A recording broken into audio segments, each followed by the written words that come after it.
তে আমি তেল দিয়েছি, তেলটা গরম হোক। এদিকে আমি চিতল মাছটা কুড়িয়ে সিদ্ধ করে পিস পিস করে কেটে হলুদ নুন মেখে আমি কড়াইতে একটা একটা করে দিয়ে দিলাম। এখন মাছটি ভাজা করে নেব। দেখো আমার মাছটি ভাজা ভাজা হয়ে গেছে। একটু কড়া করে ভাজা করে নেব। এই দেখো লাল টকটক করে আমি ভাজা করে নিয়েছি। এখন আমি নামিয়ে নেব।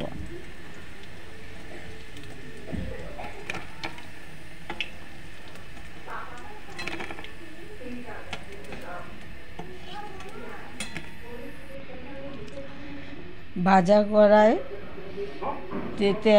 তেলের মধ্যে আমি ফোড়ন দেব। আদা বাটা, রসুন বাটা, পেঁয়াজ বাটা, কাঁচা লঙ্কা বাটা,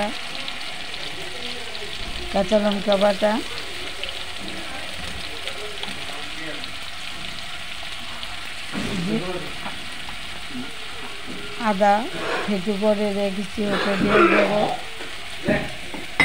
পেঁয়াজ কুচি করে কেটে রেখেছি, ওটা আগে দিয়েছি। এখন রসুন থেতু করে রেখেছি। সবগুলি উপকরণগুলি মিশিয়ে নেব। জিরার গুঁড়ো,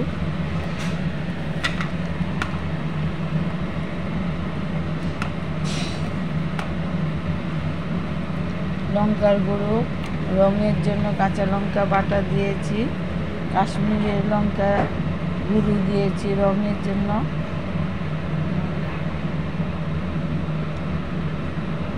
একটু ধনিয়ার গুঁড়ো 4 চামচ দিয়ে 1/2 চামচ ধনিয়ার গুঁড়ো। এখন ফোড়নটা ভালো করে কষে নেব। দেখো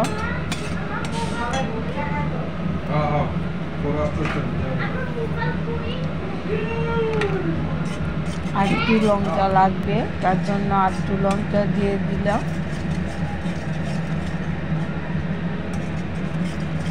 এখন ফোড়নটা ভালো করে কষে নিই।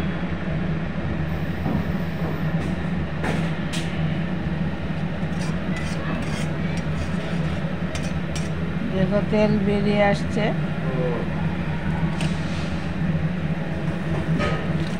ভাজা মাছের পিসগুলো দিয়ে দিলাম। মাছের পিসটি ফোড়নের সঙ্গে ভালো করে মিশিয়ে নিই। দেখো আমার ফোড়নটা ভাজা মাছের পিসের সঙ্গে মিশে গেছে। এখন আমি গরম জল ঠান্ডা করে রেখেছি, ওটা ঢেলে দেব। আজকে তোমাদের সঙ্গে শেয়ার করেছি চিতল মাছের মুইট্টা তরকারি। আমরা মুইট্টা বলি, তোমরা কী বলো আমাকে কমেন্ট করে বলবে। আমি অল্প করে নিয়েছি। এখন মাছের সঙ্গে ঝোলটা মিশিয়ে নিয়ে আমি ঢাকনা দিয়ে দেব। ঢাকনাটা 5-10 মিনিট করে উঠিয়ে রাখি।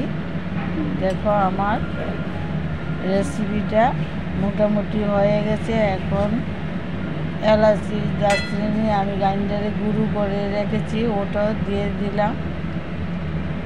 এখন ভালো করে মিশিয়ে নিব।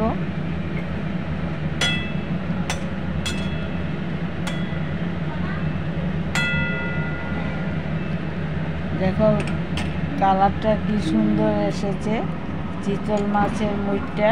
এখন বাটিতে আমি সার্ভ করে নেব। তোমরাও এইভাবে করে খাবে, খেয়ে আমাকে বলবে কীরকম হয়েছে। আমি এই প্রথম তোমাদের সঙ্গে শেয়ার করেছি।